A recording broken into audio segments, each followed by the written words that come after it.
Então, eu agradeço, né, o convite do Marcato e do pessoal do grupo para apresentar um pouquinho o que a gente vem desenvolvendo nessa linha de sensoriamento remoto. Então, como o Marcato comentou, eu sou da área de computação, né, então eu vou explicar um pouquinho dos trabalhos que o grupo tem feito. Então, deu uma probleminha no computador. Então, eu vou focar um pouquinho mais na parte da computação, os métodos que a gente tem aplicado, principalmente na contagem de objetos, né? Então, a ideia é que, dada uma imagem, a gente consiga contar a quantidade de objetos que tem naquela imagem, né? E como a gente tem feito isso usando o Deep Learning e as técnicas atuais. Deu um probleminha aí, Mário? É, professor, aqui meio que travou aqui, eu acho que vai ter que reiniciar. Se o senhor puder ir falando um pouco. Pode ser. Então, deu um problema no computador, ele travou, a gente vai reiniciar um pouquinho. Mas eu já vou introduzindo um pouquinho do que a gente tem feito, né? Então, as demandas que a gente tem recebido no laboratório são basicamente de contagem. Então, a gente tem, como o Lucas apresentou anteriormente, a gente tem tentado contar plantas em plantações. Então, tem plantas de milho, plantas de laranja. Mas a grande dificuldade que a gente teve foi as plantas estão muito próximas e, dependendo da idade dessas plantas, a gente basicamente não consegue enxergar a diferença de uma planta para outra, né? Então, aplicar os métodos tradicionais de detecção de objetos, por exemplo, o YOLO, que o Edson comentou, o Faster RCNN, esses métodos eles têm certa dificuldade quando as imagens e os objetos estão muito próximos um do outro, ou numa densidade muito alta naquela imagem. Porque, na verdade, eles fazem projeções ou detecções de retângulos. Quando esses retângulos têm uma grande intersecção entre eles, esses algoritmos têm bastante dificuldade em detectar. Isso já tem alguns resultados, não só os resultados que a gente aplicou, mas resultados anteriores. Por exemplo, tem algumas bases tradicionais na computação, que a gente tem alguns benchmarks, né? Por exemplo, na contagem de carros no estacionamento, onde tem vários carros estacionados, esses algoritmos geralmente não têm bons resultados nesses tipos de imagens. E o que a gente foi é tentar adaptar alguns desses métodos para obter resultados melhores nessas técnicas. Então aqui eu vou apresentar algumas detecções desses objetos, e a partir disso a gente fez algumas modificações nessas redes neurais para obter algumas outras informações a partir da imagem. Então, por exemplo, na plantação, além de detectar onde está cada árvore, a gente já tenta também, usando a mesma rede, identificar onde estão as linhas de plantações. E a gente faz esse treinamento conjunto, de certa forma que uma predição ajuda a outra. Então, se eu tento detectar a linha na imagem, isso vai ajudar a detectar a planta. Porque eu não posso ter uma planta, por exemplo, fora daquela linha de plantação. E da mesma forma, onde eu detecto planta, eu consigo, de certa forma, auxiliar para detectar a linha.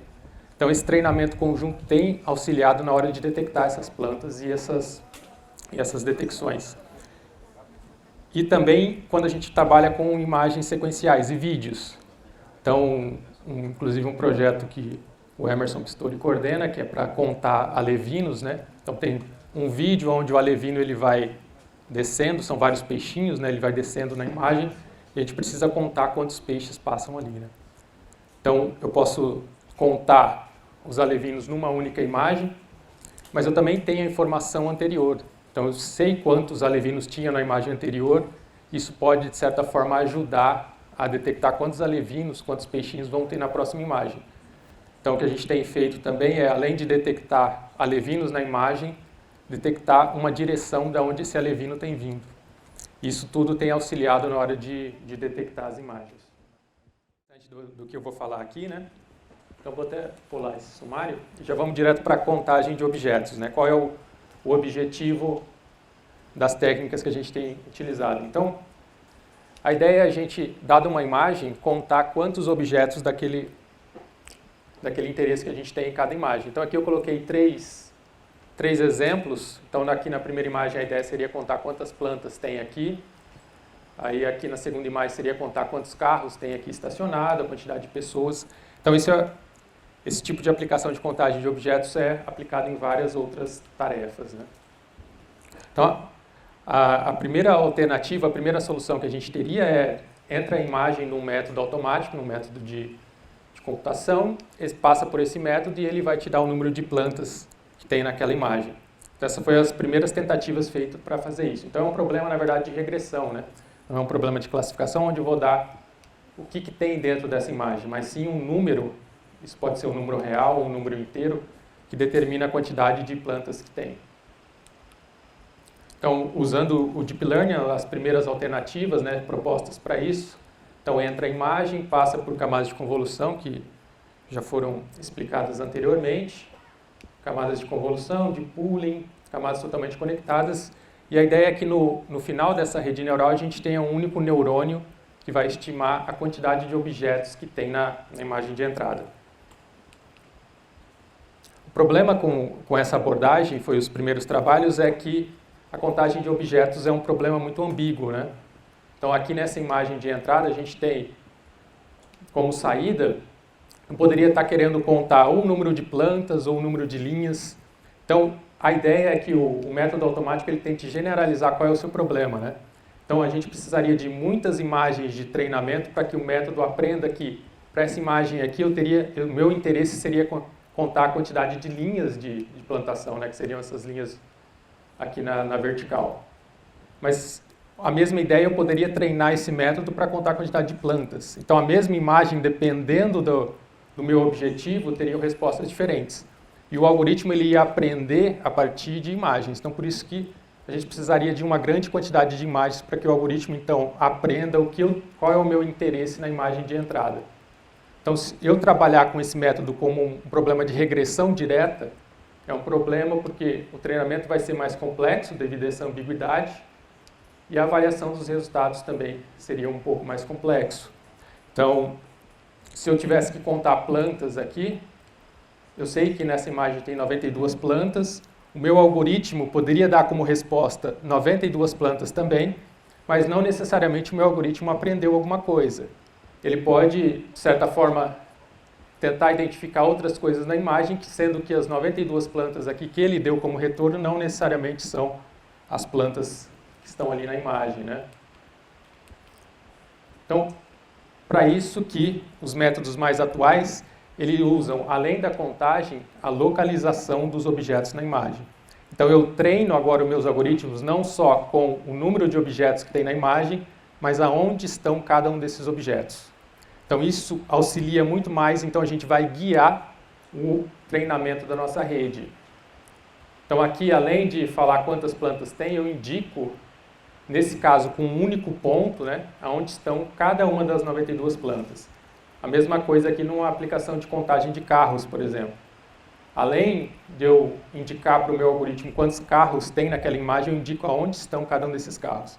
Então, o algoritmo ele vai ter um treinamento mais guiado, ele não é simplesmente uma regressão. Então, os métodos mais atuais passam uma imagem, passa pelo método automático, ele nos dá aonde ele acha que tem cada objeto daquele e, portanto, com essa contagem aqui eu sei quantos objetos tinham lá. Então, essa abordagem ela é interessante quando a gente tem como anotar aonde está cada um dos objetos, mas tem algumas aplicações que a abordagem anterior ainda é utilizada, quando eu não consigo anotar onde estão todos os objetos na minha imagem, que é o caso disso daqui. Então, isso aqui é uma base de imagens de contagem em multidões. Então, aqui eu não, de certa forma, não consigo indicar onde está cada um dos objetos na imagem. Então, aqui os métodos ainda trabalham com a projeção, uma regressão direta, né? Então, entra a imagem, ele tenta, de certa forma, predizer quantas pessoas tem lá. Então, isso aqui é muito mais desafiador, né?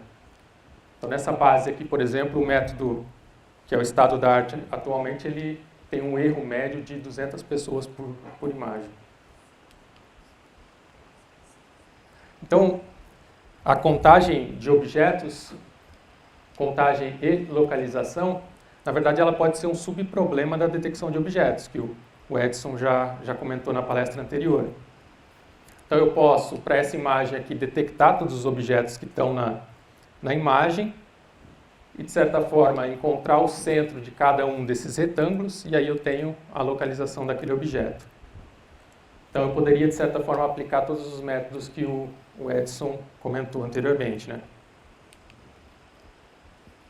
A grande dificuldade de fazer isso é, primeiro, a anotação ela é um pouco mais custosa, porque além de identificar cada um desses objetos, você precisa desenhar um retângulo ao redor dele, né? Enquanto o que eu teria interesse na contagem seria simplesmente o centro do objeto. Então aqui eu não teria interesse em saber qual é o tamanho do objeto, mas basicamente o centro dele. Então só gostaria de contar o objeto. Então é uma anotação mais custosa, retângulo versus pontos. Então é mais fácil eu clicar no centro do objeto do que anotar o retângulo ao redor dele. E a literatura tem mostrado que esses métodos de detecção de objetos ele possuem acurácia baixa quando a gente tem cenas muito densas. Então, quando tem muitos objetos um do lado do outro, onde a intersecção entre os retângulos é grande. Então, os trabalhos correlatos aí na contagem de objetos, eles são basicamente divididos em dois tipos. Primeiro são os métodos ainda baseados nesses de detecção de objetos, mas eles fazem algumas modificações na hora de propor as regiões, na hora de propor aqueles retângulos. Então tem algumas modificações que têm tentado melhorar essa parte. E tem os métodos baseados em mapa de densidade. Então a ideia agora é que o método não mais prediz a quantidade de objetos que tem ali dentro, mas ele vai predizer a probabilidade de ocorrência de um objeto em cada pixel da imagem. Então eu teria um mapa denso com a probabilidade de ocorrência do objeto em cada pixel. Então aqui tem os dois trabalhos que têm os melhores resultados atuais, de 2010 e o mais recente de 2018, que é justamente nessa parte de predizer o mapa denso do objeto. Então aqui entraria a imagem que a gente quer contar quantos objetos tem nela, passa por camadas de convolução e camadas de pooling, até chegar num mapa de características. Então aqui a ideia é que tem informação relevante da sua imagem de entrada. E com isso ele vai predizer a probabilidade de cada pixel conter um objeto num mapinha menor. Então ele compara isso com um mapa denso de ground truth. Então eu sei aonde estão os objetos, eu sei qual é a probabilidade de ocorrer um objeto ali naquela imagem, eu comparo o que ele está predizendo. Isso eu volto corrigindo a minha rede para que ele consiga produzir um mapa denso mais próximo do que da realidade. E além disso, aqui ele consegue ainda aplicar um pooling global para obter um vetor de características e a partir desse vetor de características ele estima a quantidade de objetos que tem na imagem. Então aqui ele está estimando a quantidade de objetos, mas também ele está estimando aonde estão cada um desses objetos e comparando com o ground truth, né? Então aqui tem um exemplo desse artigo de 2018. Então aqui estão os objetos que ele quer contar e aqui está o que ele usa como ground truth, né? Então para cada objeto ele desenha ao redor do centro desse objeto uma gaussiana, de tal forma que isso daqui é a probabilidade de ocorrência de cada um dos objetos nessa imagem. Eu vou explicar um pouquinho mais disso aqui quando a gente for falar do método que a gente tem usado, né? Então, e os métodos baseados em detecção de objetos, o que eles têm feito é tentar melhorar a proposição de retângulos envolventes dos objetos. Então, os detecção de objetos, para cada objeto, ele retorna um retângulo, né, ao redor do objeto. E esse artigo aqui de 2019, né, que ele foi propor uma nova forma de propor essas regiões. E é basicamente usando a mesma ideia do artigo anterior. Então ele usa como predição um mapa denso e a partir desse mapa denso ele propõe regiões. Isso tem melhorado os resultados na contagem de objetos, principalmente para cenas muito densas. Então eu vou tentar explicar um pouquinho sobre como a gente tem usado essa literatura e as modificações que a gente tem feito para obter resultados interessantes, né? Então, o método que a gente tem trabalhado mais no laboratório é de regressão de um mapa denso. Então, a ideia é que entra uma imagem colorida ou uma imagem multiespectral na rede neural convolucional e ela nos retorne um mapa denso, com a probabilidade de ocorrência de um objeto em cada pixel da imagem. Então, é basicamente o que eu gostaria que a minha rede retornasse algo assim. Então, aqui no eixo X e no eixo Y, a gente tem o eixo X e o eixo Y da imagem, e no eixo Z, a probabilidade de ter um objeto ali naquela posição.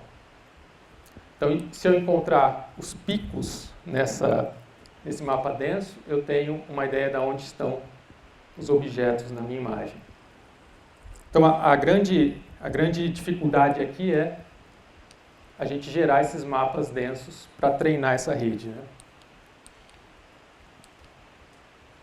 Então, para gerar esses mapas densos, né, a gente tem o centro do objeto anotado. Então, por exemplo, essas 3 imagenzinhas. Com base no artigo da literatura, a gente gera para cada imagem, para cada objeto na sua imagem, a gente gera uma gaussiana ao redor daquele pixel, né? Então, a gente pode imaginar isso aqui como uma montanha, né, em 3D, de tal forma que o centro do objeto é a posição mais alta dessa montanha. Então, a gente gera isso aí para cada objeto na imagem. Então, a gente teria, na verdade, vários mapas densos aqui, na verdade, com o centro em cada um dos objetos. E a gente aplica o operador máximo para gerar o mapa denso da imagem de entrada. Então, isso daqui é o que a gente usa para treinar a rede de contagem, né? Então, eu quero que entre essa imagem e a minha rede me retorne isso aqui como saída. Talvez a grande dificuldade do método da literatura é como a gente define o desvio padrão dessa gaussiana, né? Então, o desvio padrão ele vai estar relacionado com o espalhamento dessa gaussiana ao redor do centro do objeto. Se eu uso valores muito pequenos, o centro vai ficar muito ajustado ao centro do objeto. Se eu uso valores muito grandes, esse espalhamento vai acabar envolvendo mais de dois objetos na imagem, né? Então, um parâmetro crucial dos métodos da literatura é esse espalhamento, esse desvio padrão. Então, está a imagem anotada com os pontinhos em vermelho e 3 mapas gerados a partir dessa imagem, né? Cada um com um desvio padrão diferente. Então, aqui eu vou explicar um pouquinho sobre a arquitetura do método e como a gente tem feito para estimar isso. Então, entre a imagem, a gente usa algumas camadas de convolução e pooling. Então, aqui no final, a ideia que a gente tem é características relevantes da imagem de entrada. Para tentar diminuir um pouco a influência de objetos em diferentes escalas da imagem, a gente acoplou, logo depois desse mapa aqui, um módulo de pirâmide, né? Então, pega esse mapa aqui e faz um pooling global, onde a gente gera um único vetor de características. A ideia é que esse vetor de características ele tem informação global da imagem. Depois a gente pega isso aqui, divide em 2 regiões e gera um outro mapa de características. Isso a gente faz com diferentes níveis de pooling, né? A gente aplica o upsampling, que já foi explicado anteriormente, e aí concatena tudo isso daqui. Então, a gente pega a resposta aqui e mais a resposta de cada uma das escalas diferentes para a gente obter um mapa com mais informações da imagem original. E aí, com esse mapa com mais objetos, com mais informação, a gente tenta estimar o mapa denso.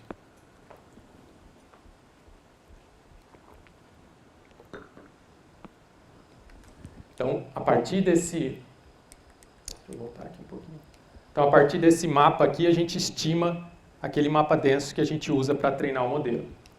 Então, isso é basicamente mais algumas camadas de convolução, até que a gente estima isso no final. E aí, o método tradicional da literatura, ele não tem essa parte, né? E a partir daqui, ele corrige todas essas camadas anteriormente usando o mapa criado a partir da imagem anotada, né? Mas acho que aqui a grande sacada que o aluno de doutorado, o Mauro, que está trabalhando nisso, teve é como a gente pode, de certa forma, construir o nosso ground truth dependendo do desvio padrão dessa gaussiana.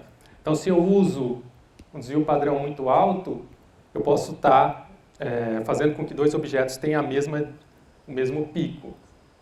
E aí o que ele testou e avaliou e os resultados foram realmente melhores vamos começar com um mapa com um desvio padrão alto, e a gente corrige isso, mas a gente vai passar por outros estágios onde a gente vai diminuindo esse desvio padrão.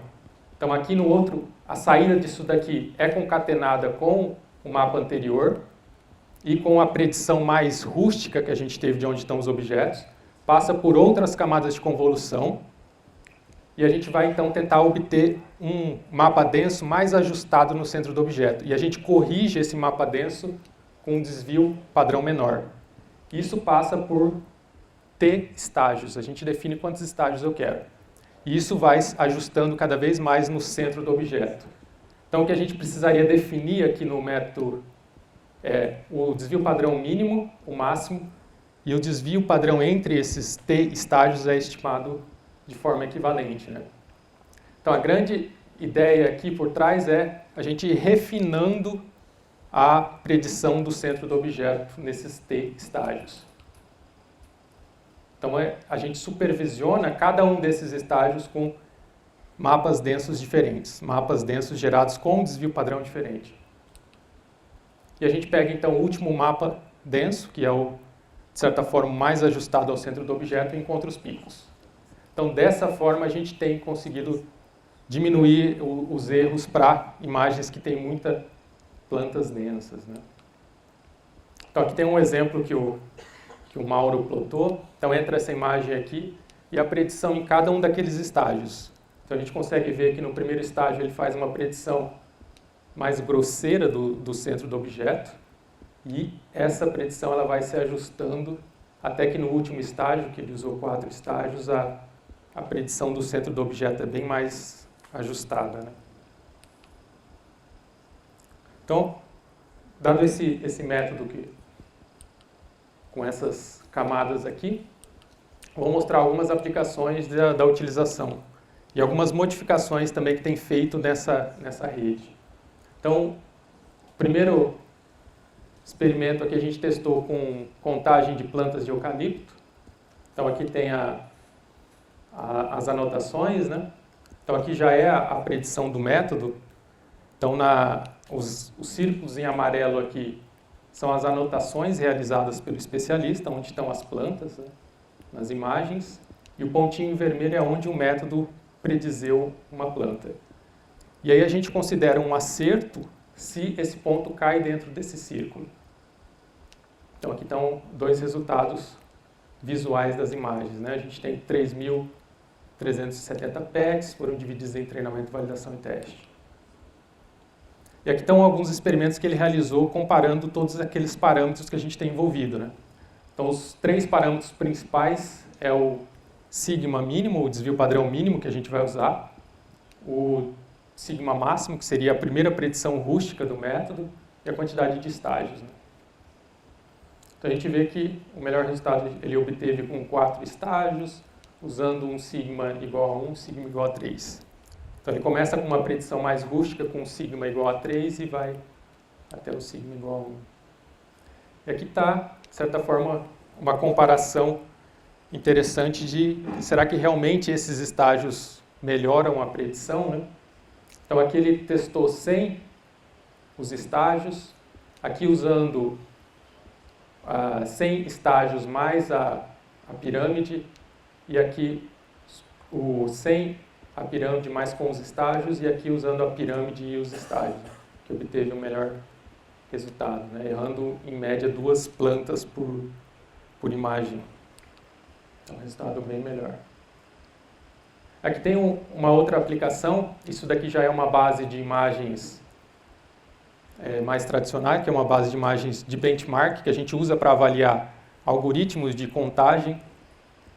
Então, aqui estão, essas imagens foram capturadas por um Vant, no estacionamento, ele sai sobrevoando. Então, a gente tem a anotação de cada um desses carros nessas imagens, e a ideia é contar a quantidade de carros que tem. Então, isso aqui já é o resultado do método.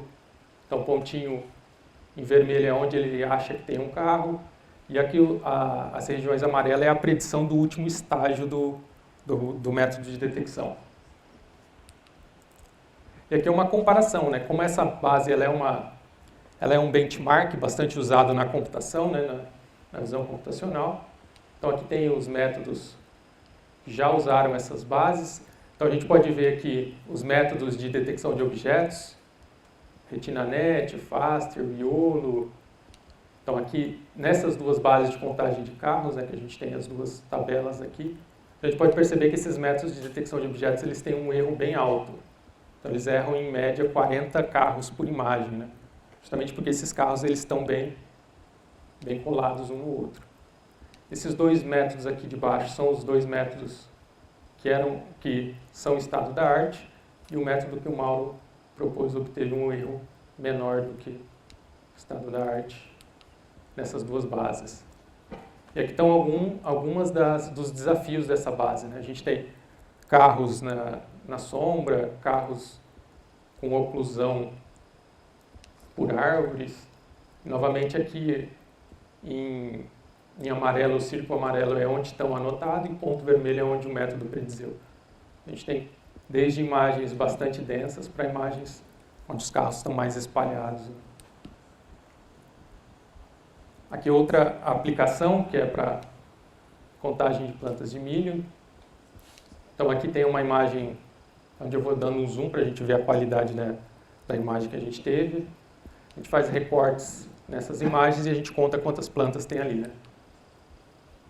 Então aqui é o método rodando, então o drone fez essa movimentação. Aqui ele contando as plantas com os pontinhos em vermelho. Então o resultado está satisfatório, né? E aí, dos desafios aqui foi, além de contar as plantas, tentar detectar as linhas de plantação, né? E aí o que a gente pensou foi criar mais um ramo no final da rede, né? Criar mais um ramo para deixar a rede predizer também onde ele acha que tem as linhas. Então a ideia é praticamente idêntica a predizer onde estão pontos. Então a primeira parte é idêntica, aí a gente parte por um ramo, onde ele vai predizer um mapa denso onde ele acha que tem planta, e ele vai também predizer algo relacionado com as linhas. E acho que a grande questão aqui, e que os experimentos mostraram que ajuda tanto na identificação da linha quanto na contagem da planta, é compartilhar essas predições entre esses dois ramos. Então, aqui, na verdade, ele concatena o que ele extraiu da imagem com primeiro o mapa denso mais rústico, mas ele também concatena aqui aonde ele acha que tem uma linha de plantação. E isso passa para a predição do próximo estágio. Então, esse estágio aqui tem informação da onde ele acha que tem plantas e aonde ele acha que estão as linhas de plantação. Isso, de certa forma, ajuda na hora do método predizer onde estão as plantas, né? Porque provavelmente você não vai ter uma planta muito distante da linha de plantação. E a mesma forma para predizer as linhas de plantações. Então, aonde estão as plantas te ajuda a detectar onde estão as linhas de plantações. E a gente usa também o ground truth aqui e aqui, da mesma forma. Então, aqui tem um exemplo da predição das linhas de plantações, né? Então, aqui está a predição de onde ele acha que tem uma planta. Aqui em vermelho está um pouco fraco, mas onde estão as linhas de plantações aqui.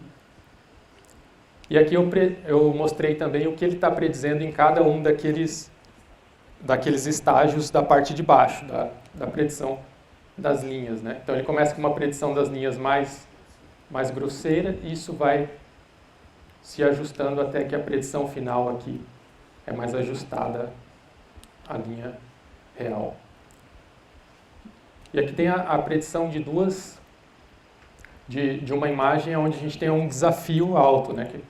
Então, basicamente, a gente não enxerga onde estão as plantas, mas as linhas de plantações aqui são visíveis para o método.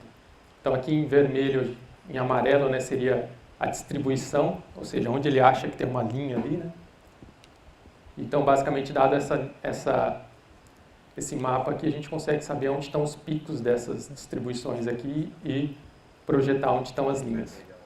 Então, isso aqui era um desafio, né, para o método, e ele tem obtido bons resultados também.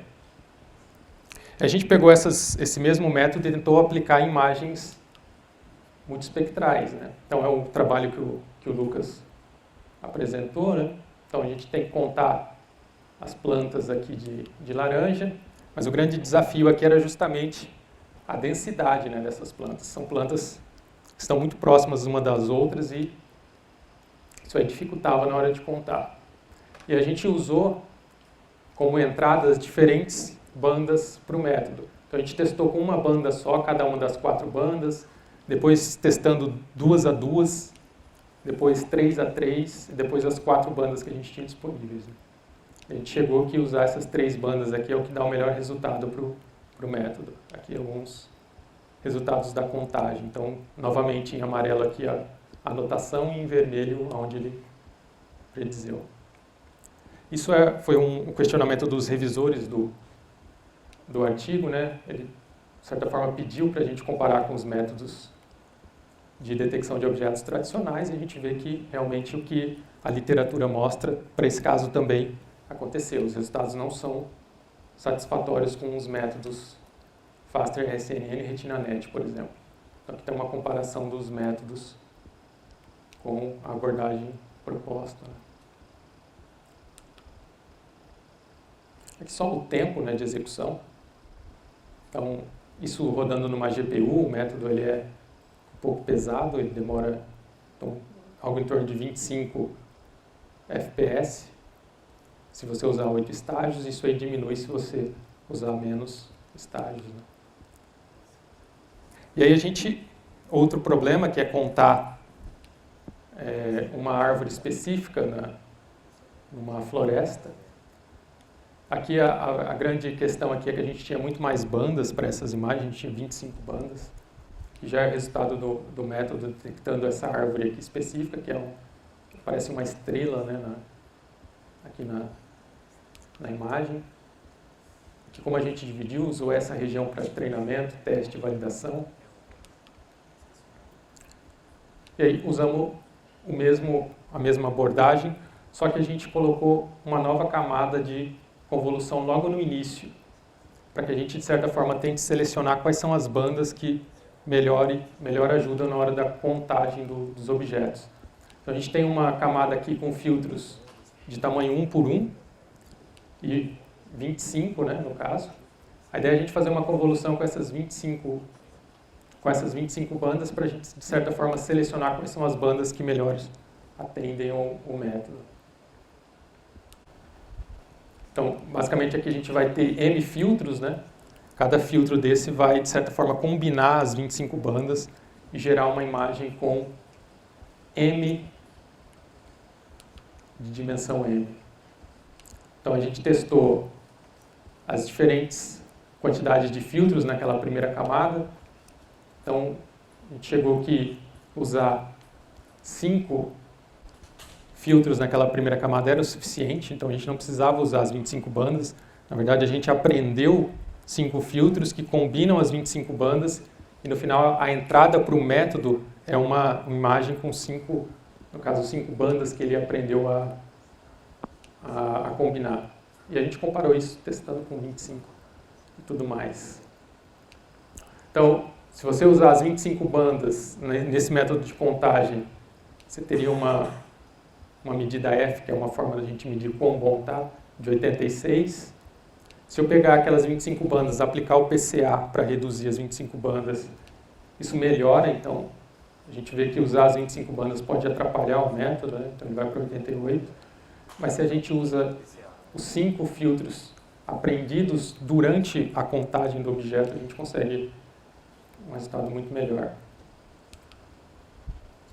E aí, por fim, aqui, como a gente tem estendido esse método quando a gente vai trabalhar com vídeo, aqui é um projeto coordenado pelo professor Emerson, que a ideia é contar quantos alevinos, quantos peixes estão passando nessa estrutura, Então aqui tem um exemplo do método sendo aplicado em cada um desses frames do vídeo, né? Então aqui está o vídeo, a gente desenha um pontinho vermelho onde ele acha que tem um peixe. Então o problema que nesse cenário aqui, mas ele acaba se tornando um pouco mais complexo quando a gente tem uma junção de vários objetos. Então, só voltar aqui. Então aqui seria a predição do mapa denso, e aqui a predição de onde ele acha que tem. Calculando os picos a partir desse mapa denso, onde tem um alevino. Então a gente vê que tem uma hora que isso começa a ficar um pouco caótico pela combinação, mas o método tem resultados ele erra em torno de 0,3 alevinos por quadro. Então é um resultado bem baixo. Mas a gente ainda tem algumas dificuldades, principalmente quando eles se juntam. Então aqui no frame anterior eu tinha 2 alevinos, e aqui no frame atual ele identificou somente um, que seria a junção desses 2 aqui. E aí o que a gente tem trabalhado nisso é tentar colocar mais um ramo nesse método, na mesma ideia da linha de plantação. Mas aqui o segundo ramo, ele vai predizer para cada pixel aonde aquele pixel vai ir para o próximo frame. Então a ideia é que se eu sei que no próximo frame vai ter um objeto ali, o meu peixe está indo naquela direção, isso pode ajudar na hora de eu predizer se tem ou não um alevino ali. Isso aí a gente está compartilhando também entre esses 2 ramos. Então a ideia é, esse primeiro ramo ele vai predizer o mapa denso, e o segundo ramo ele vai predizer um vetorzinho para cada pixel da imagem, ou seja, para onde aquele pixel vai no próximo frame. Isso, de certa forma, pode nos ajudar a saber se vai ter ou não um peixe ali naquele frame atual. Então, isso é então aqui tem